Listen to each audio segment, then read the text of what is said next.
Hi everyone, আজকে গেছিলাম মাকে নিয়ে সিমারিতে। সঙ্গে বাবা দিদি সবাই গেছিলো।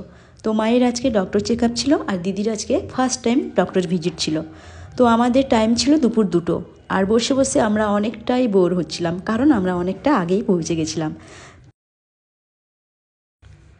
আর দুপুরবেলা সবার একটু খিদেও পাচ্ছিল, যদিও আমরা সকালবেলা টিফিন করেছিলাম, তাও খিদে পেয়ে যাচ্ছে। তো গিয়ে আমি চিকেন ইন্টারনেট আর কফি নিয়ে নিলাম।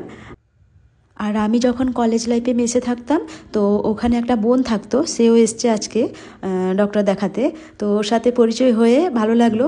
আর ওর বেবিটা আমার সামনে ঘুরঘুর করছিল, বললো আমার সাথে একটু গল্প করবে বসে। আমি বললাম চলে আয়।